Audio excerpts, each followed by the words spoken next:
محبت کیا ہے دل کا درد سے معمور ہو جانا، بتائے جا کسی کو سونپ کر مجبور ہو جانا۔ الحمد للہ حمدا کثیرا کما امر، واشہد ان لا الہ الا اللہ وحدہ لا شریک لہ فی الخلق والامر، واشہد ان سیدنا ونبینا وحبیبنا ومولانا محمدا عبدہ ورسولہ وسلم تسلیما کثیرا کثیرا۔ اما بعد فاعوذ باللہ من الشیطان الرجیم، بسم اللہ الرحمن الرحیم۔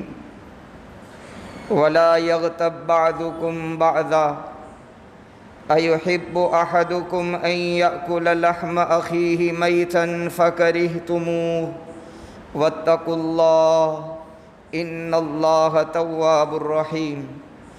وقال اللہ تبارک وتعالی ما یلفظ من قول الا لدیہ رقیب عتید۔ وعن ابی ہریرہ رضی اللہ تعالی عنہ قال رسول اللہ صلی اللہ علیہ وسلم اتدرون ما الغیبہ؟ قالوا اللہ ورسولہ اعلم۔ فقال رسول اللہ صلی اللہ علیہ وسلم ذکرک اخاک بما یکرہ، او کما قال رسول اللہ صلی اللہ علیہ وسلم۔ سبحانک لا علم لنا الا ما علمتنا انک انت العلیم الحکیم۔ رب اشرح لی صدری ویسر لی امری واحلل عقدۃ من لسانی یفقہوا قولی۔ قابل احترام بزرگوں، عزیزوں اور بھائیوں، سب سے پہلے تو ہم اور آپ اللہ کے گھر میں بہت بڑی نسبتوں کے ساتھ جمع ہوئے ہیں۔ یہ درس حدیث کی نسبت ہے۔ بالفاظ دیگر اگر یوں کہا جائے کہ ہم اس وقت محمد الرسول اللہ صلی اللہ تعالی علیہ وآلہ وسلم کے درس حدیث میں آقا کا فرمان سننے کے لیے جمع ہوئے ہیں۔ اللہ اس نسبت پر میری، آپ کی، ہمارے والدین کی اور اس بستی میں سوئے ہوئے جتنے اللہ کے بندے اور بندیاں ہیں سب کی اللہ مغفرت کا فیصلہ فرمائے۔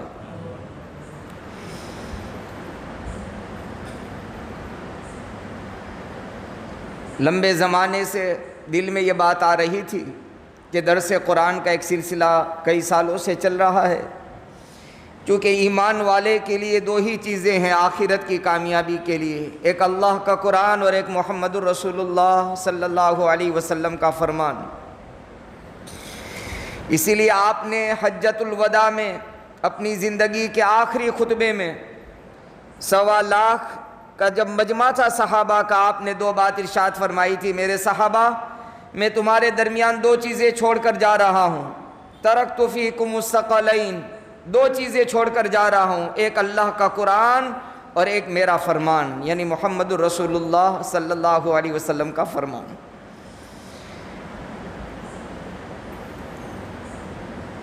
درس حدیث کے آج کی پہلی مجلس میں، اس سے پہلے مولانا نے ایک مجلس کی تھی، طبیعت ناساز تھی میری، ایک ایسے موضوع کو آپ کے سامنے عرض کرنا ہے جس کی کمی کوتاہی میری اپنی زندگی کے اندر بھی ہے۔ میں نے اپنے پیر و مرشد سے اجازت لی کہ مجھے درس حدیث شروع کرنا ہے، کچھ باتیں مجھے وہ عرض کرنی ہے کہ جس گناہ کے اندر میں بھی لگا ہوا ہوں میں امت کے سامنے کیسے پیش کروں۔ تو میرے شیخ نے مجھے یہ ارشاد فرمایا کہ اگر تم امت کے سامنے ان گناہوں کو بیان نہیں کرتے ہو تو آپ پر اللہ کی طرف سے دو گناہ ہے، ایک تو امت کے سامنے اس گناہ کو بیان نہ کرنا، یہ مستقل گناہ ہے۔ جس موضوع کو میں نے اس وقت آپ کے سامنے بیان کرنا منتخب کیا ہے، ہماری مجلسیں، ہماری انفرادی مجلس ہو، اجتماعی مجلس ہو، اس سے بہت پور ہے۔ اللہ سبحانہ و تعالیٰ کے نزدیک انسانیت کا بہت اونچا مقام ہے. انسان کی عزت، انسان کی عظمت، انسان کی حرمت اللہ کو بہت پسند ہے. اس لیے شریعت اسلام نے کسی وقت بھی، کسی حال میں بھی، چاہے انسان ادنا ہو یا اعلیٰ ہو، امیر ہو یا غریب ہو، پڑھا لکھا ہو یا ان پڑھ ہو، انسان کی عزت کے ساتھ کھلواڑ کرنا، انسان کے پوشیدہ رازوں کو کھولنا، ان کے عیوب کو، ان کی کمیوں کو، ان کی کوتاہیوں کو برسر عام لے آنا، جس سے اس کی رسوائی ہو، اس کی ذلت ہو، اسلام نے کبھی اس کو پسند نہیں کیا ہے. اسی وجہ سے ایک ہے ان اعمال کو کرنا جن کا اللہ نے اپنے قرآن میں اور اللہ کے نبی محمد رسول اللہ صلی اللہ علیہ وسلم نے اپنے فرمان میں حکم دیا ہے، جس کو اوامر کہتے ہیں. کچھ وہ اعمال ہیں جن کو اللہ نے اور اس کے پیغمبر صلی اللہ علیہ وسلم نے منع کیا ہے، نہ کیا جائے، روکا ہے، اس کو نواہی کہتے ہیں. یاد رکھیں، اسلام کے اندر ہر وہ عمل، ہر وہ کام جس کو اللہ نے اور اس کے نبی صلی اللہ علیہ وسلم نے منع کر دیا ہے، اگر ہم کر لیتے ہیں تو اس کا نام ہے گناہ. اس کا نام ہے گناہ. گناہ سے اسلام نے بہت روکا ہے، قرآن نے بہت روکا ہے. کچھ اعمال ایسے ہیں جو نوافل کی قبیل سے ہیں، نفل اعمال کہتے ہیں اس کو. فرض پڑھ لیا، اس کے بعد 2 رکعت نفل پڑھی، پڑھنے پر اللہ تعالیٰ ثواب دے گا، نہ پڑھنے پر عذاب نہیں ہوگا. اللہ پوچھے گا نہیں میرے بندے یا میری بندی تو نے کیوں نہیں پڑھا، نہیں پوچھے گا اللہ. اللہ راضی ہوں گے، اجر ملے گا، ثواب ملے گا. لیکن کچھ اعمال ایسے ہیں کہ اگر کسی بندے نے کر لیے، جس کو گناہ کہتے ہیں، اس گناہ کے کرنے پر اللہ کے یہاں مجھے اور آپ کو جواب دینا پڑے گا، میرے بندے یہ کام کیوں کیا تو نے. اسی لیے انسانیت کا مقام، انسانیت کا مرتبہ، انسانیت کی عزت، انسانیت کی حرمت ہر زمانے میں اسلام نے باقی رکھی ہے. اس لیے ایسا کوئی عمل، کوئی کام میری اور آپ کی زندگی میں نہ ہو جس سے کسی انسان کی بات کر رہا ہوں، مسلمان کی نہیں، کسی انسان کی عزت پر حرف آ جائے، کسی کے چھپے ہوئے راز کھل جائے، کسی کی کمی اور کوتاہیوں کو اجاگر کر دیا جائے، اسی کا نام ہے غیبت کرنا. بہت سنگین گناہ ہے اسلام میں غیبت. کسے کہتے ہیں غیبت؟ مسلم شریف کی روایت ہے، ترمذی شریف میں بھی روایت موجود ہے. سیدنا ابو ہریرہ رضی اللہ تعالیٰ عنہ فرماتے ہیں، نبی اکرم صلی اللہ علیہ وسلم نے پوچھا اتدرون ما الغیبہ، جانتے ہو غیبت کیا ہے؟ صحابہ ہمیشہ نبی اکرم صلی اللہ علیہ وسلم کا ادب، احترام ہمیشہ ملحوظ رکھتے تھے.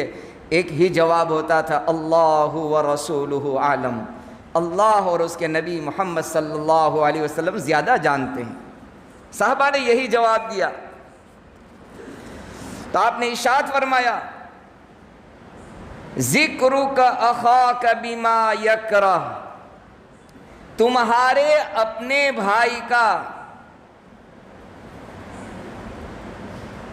اس طرح سے تذکرہ کرنا کہ جو اس کو ناپسند سمجھتا ہو. حضرت مفتی خانپوری صاحب دامت برکاتہم العالیہ نے تو عجیب بات لکھی ہے غیبت کی تعریف میں. آگے عرض کر رہا ہوں. سب سے پہلے تو یہ ہمیں غیبت سمجھنا پڑے گا، غیبت کیا ہے. صحابہ نے کہا یا رسول اللہ صلی اللہ علیہ وسلم، جو ہم کہہ رہے ہیں وہ چیز اس انسان کے، اس بندے یا بندی کی زندگی میں پائی جاتی ہو تو بعض مرتبہ ہم کسی کے بارے میں کوئی جملہ کہتے ہیں، کوئی بات کہتے ہیں، اور حقیقت میں اس کی زندگی میں ہے وہ۔ سوال کیا صحابہ نے، یا رسول اللہ صلی اللہ علیہ وسلم اگر ایسا ہی ہے جیسا ہم نے کہا تب تو غیبت ہے، اسی کا نام غیبت ہے۔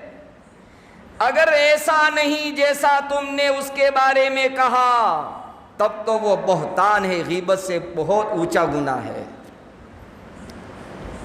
اور غیبت کی بھی گناہ کبیرہ ہے۔ غیبت کا کرنا حرام ہے، حرام شریعت میں۔ عام طور پر آج ہماری مجلس غیبت سے پور ہے۔ کس قدر سنگین گناہ ہے آگے عرض کر رہا ہوں۔ تو سب سے پہلے تو غیبت کہ کسی کی ایسی بات کرنا، عام طور پر غیبت کے اندر یہ کہا جاتا ہے کہ کسی کے پیٹھ کے پیچھے کہا جانا، یہ تعریف کی جاتی ہے عام طور پر کہ پیٹھ کے پیچھے نہیں۔ ہم نے اگر کسی کے بارے میں جو بات کہی، چاہے اس کے سامنے کہی یا اس کے پیٹھ کے پیچھے کہی، اس بات کو جس کے بارے میں کہا گیا وہ ناپسند سمجھتا ہو، جس سے اس کو تکلیف ہوتی ہو، چاہے سامنے ہو چاہے پیٹھ کے پیچھے ہو، دونوں صورتوں میں غیبت ہے۔ علامہ آلوسی رحمۃ اللہ علیہ نے اسی کی تفسیر کی ہے۔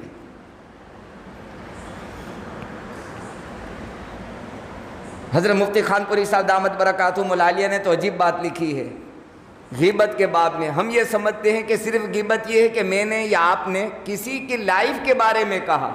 حضرت نے لکھا ہے میں نے یا آپ نے کسی کی 2 ویل بائک یا کسی کی 4 ویل کے بارے میں برائی کی اور اس کو وہ ناپسند ہوا، وہ بھی غیبت میں داخل ہے۔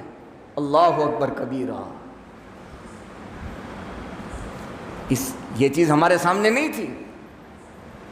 عام طور پر ایسا ہوتا ہے کہ چھوڑ اس کی کیسی بائک ہے بیکار سی، وہ اپنی بائک کے بارے میں، 2 ویل کے بارے میں یا 4 ویل کے بارے میں اس کا تذکرہ کرنا، چرچا کرنا ناپسند ہو گیا، ہم غیبت میں شامل ہو گئے۔ کس قدر بھاری گناہ ہے ابھی عرض کر رہا ہوں، ابھی تو غیبت کی تعریف چل رہی ہے۔ علامہ شامی رحمۃ اللہ علیہ نے تو اس سے عجیب بات لکھی ہے، فقہ حنفی کی بہت معتبر کتاب ہے۔ عام طور پر جب کسی کی کوئی بات کسی کے سامنے کہی جاتی ہے تو کہنے والا ایک جملہ کہتا ہے۔ کیا کہتا ہے پتہ ہے؟ اس میں کیا ہوا، میں اس کی وہ بات اس کے سامنے بھی کر سکتا ہوں، یہ ہم بولتے ہیں۔ کبھی کہتے ہیں کیوں اس کی بات کرتا ہے، چھوڑ یار، کیا آپ نے کیسے کہہ دیا، میں تو اس کے سامنے وہ بات کہہ سکتا ہوں، میں اتنی طاقت رکھتا ہوں، میں اتنی جرت رکھتا ہوں، میں اتنی ہمت رکھتا ہوں، میرے اندر اتنی سکت ہے کہ میں اس کے سامنے وہ بات کہوں۔ علامہ شامی رحمۃ اللہ علیہ نے عجیب بات لکھی ہے۔ حضرت نے لکھا ہے کہ یہ قرآن اور حدیث پر جرت کر رہا ہے، ہمت کر رہا ہے۔ اللہ نے جس کو حرام کیا قرآن میں اور محمد الرسول اللہ صلی اللہ علیہ وسلم نے جس سے منع کیا حدیث میں، یہ دلیری دکھا رہا ہے، بہادری دکھا رہا ہے کہ میں اس کے سامنے بھی یہ کہہ سکتا ہوں، گویا کہ یہ میرا کہنا، میرا کرنا شرعاً جائز ہے، یہ بتا رہا ہے، اپنے عمل سے بتا رہا ہے۔ حضرت نے لکھا ہے خطرہ ہے اس بات کا کہ اس کا یہ جملہ کہیں کفر والا جملہ شریعت میں نہ ہو جائے اور اس کا ایمان چلا نہ جائے۔ عام طور پر یہ ہوتا ہے، لوگ کہتے ہیں اس میں کیا ہوا، میں تو اس کے سامنے بات کر سکتا ہوں، جو میں نے کہا وہ ایسا ہی ہے وہ، اور جس کے بارے میں ہم اور آپ کہہ رہے ہیں اور اس بات کو وہ ناپسند سمجھتا ہے، اس سے اس کی عزت داؤ پر لگ جاتی ہے۔ تو حضرت شامی رحمۃ اللہ علیہ نے لکھا ہے کہ ہو سکتا ہے، خطرہ ہے کہ کئی کفر کی بارڈر میں یہ داخل نہ ہو جائے اس جملے کی وجہ سے۔ تو عام طور پر ہماری مجلسیں چونکہ اس سے پور ہوتی ہے۔ اس لیے حضرت مولانا سعید احمد خان صاحب دعوت و تبلیغ کے بہت بڑے ذمہ دار مدینہ منورہ میں قیام کرتے تھے، رہتے تھے، وہیں ان کا انتقال بھی ہوا، مدینے کی سرزمین پر جنت البقیع میں آرام کر رہے ہیں۔ حضرت کے بارے میں کتابوں میں لکھا ہے جب کوئی ان کے سامنے کسی کی بات شروع کرتا تو حضرت یوں کہتے کہ میرے کان کے اندر تھوڑی سی سننے میں کمزوری ہے، میں اچھی طرح سے تیری بات سن نہیں پا رہا ہوں۔ گویا یہ سمجھا رہے تھے کہ کسی کی بات میرے سامنے مت کر، کسی کے بات میرے سامنے مت کر۔ اس لیے ایک تو کوشش یہ کریں، چونکہ آج کی پہلی مجلس ہے، بہت زیادہ قرآن کے اندر کس سخت لفظ کے اندر اس کی قباحت، اس کی برائی کو قرآن نے بیان کیا ہے۔ وَلَا يَغْتَبْ بَعْضُكُمْ بَعْضًا، تم ایک دوسرے کی غیبت نہ کرو، قرآن کہہ رہا ہے۔